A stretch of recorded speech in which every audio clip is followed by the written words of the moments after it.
এইটো এটা বহুত ডাঙৰ এৰিয়া, আপুনি গম পায়ে ফৰেষ্টৰ এৰিয়া আছে। মই ইয়াত জন্মই মোৰ ইয়াত, কিন্তু ইয়াত এতিয়ালৈকে আমি লাইট দেখা নাপালোঁ। ইমান ডাঙৰ ঘটনা, ইয়াতকৈ ডাঙৰ ডাঙৰ ঘটনা চাগে আগতে হৈ গৈছে। আমি এতিয়া জাষ্ট প্ৰত্যক্ষভাৱে দেখা পাইছোঁ যে বেগৰ ভিতৰত এটা ডেড বডি, মানে ভৰি দেখা পাইছোঁ মই এতিয়ালৈকে, কিন্তু আৰু চাগে কিমান কাণ্ড হৈ গৈছে এইটো দেখা পোৱাতহে আমি ইয়াত হাতীও ওলায়, বাঘো ওলায়।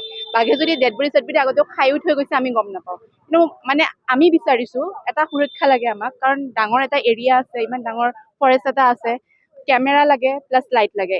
ৰাতি আপোনালোকে 6টাৰ পিছত এই এৰিয়াটোত আপোনালোকে আহিব নোৱাৰে, ইমানে আন্ধাৰ হৈ যায়। 6টাৰ পিছত একেবাৰে আহিব নোৱাৰে। সেইটো কাৰণে ফৰেষ্ট হিচাপে মানে এটা আমাক প্ৰটেকশ্যন লাগিছিলে আৰু, কাৰণ আমাৰ হাতীও আহি থাকে, জংঘলী হাতী আমি ইয়াত 44টাৰ ওপৰত আমি দেখা পাইছোঁ নিজ চকুৰে।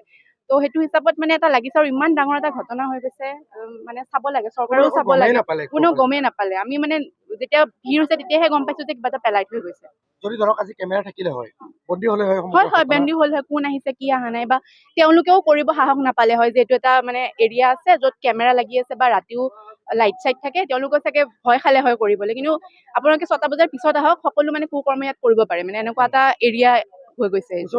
কি এতিয়া এটা বাচ্ছা হ'ব চাগে, বাচ্ছা এটা কলা বেগত এটা মানে ভৰি দুখন দেখা হৈছে। ইয়াত মানে আপোনাৰ ইৰাণী বৰা আহিছিলে, এই যে ৰাস্তা যিটো ভাঙা চিঙা বিচাৰে, মানে গিলচ চিলচ বা প্লাষ্টিকৰ যিটো সামগ্ৰী বিচাৰে, তেতিয়া এজনে দেখা পালে, দেখা পাই এতিয়া বেগটো খুলি চালে, বেগটো খুলি চোৱাৰ লগে লগে দেখা পালে যে এটা বডি এটা ওলাই আছে। এই বডি দেখা পালে তেওঁক হুলস্থুল কৰাৰ পিছত গোটেই স্থানীয় ৰাইজখিনি ওলাই আহিছে, আৰু আমি লগে লগে প্ৰশাসনক জনাইছোঁ। প্ৰশাসনক জনাত প্ৰশাসনৰ মানুহ ইতিমধ্যে আহি পাইছে লগালগ।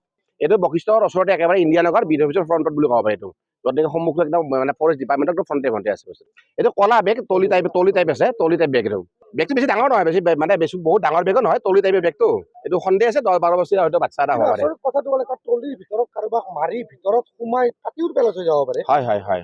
এইটো আচল ভয়ংকৰ ঘটনা, মানে সাংঘাতিক ভয়ংকৰ। এইটোতো ভাবিব নোৱাৰা, প্ৰথমবাৰ ঘটনা হৈছে বশিষ্ঠ এলেকাত, য'ত নেকি আমি ভাবিবই নোৱাৰি যে ইয়াত ইমান ধৰক থকাৰ পিছতো মানে এই ধৰণৰ যি ঘটনা ঘটিব আমি কল্পনাই কৰিব পৰা নাই। ইয়াতো মানুহবিলাক সদায় অহা যোৱা কৰি থাকে। হয়তো সন্দেহ হৈছে এইটো যে যোৱাকালিৰ পৰা বশিষ্ঠ অঞ্চল লাইন নাই। আচলতে বতাহ বৰষুণৰ এটা সমস্যা আছিলে, গোটেই ৰাতি অন্ধকাৰত আছিল, আৰু এই জেগাটো একেবাৰে ষ্ট্ৰীট লাইটৰ একেবাৰে অভাৱ।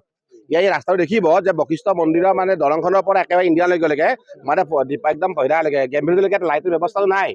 ইয়াত লাইটৰ পোহৰটো নোহোৱাৰ কাৰণে অসামাজিক কামৰ কাৰণে যথেষ্টখিনি আমি দেখা পাওঁ। মাজে মাজে ঘাটি এটা হৈ গৈছে। ইয়াত ধৰক ড্ৰাগছ চাছ খাব আমি দেখাই পাওঁ, মদ চদ খাব দেখা পাওঁ। আমি ৰাস্তা ৰাতি 10-12টা কেতিয়া আমি বজাৰ কৰি আহিলে দেখা পাওঁ।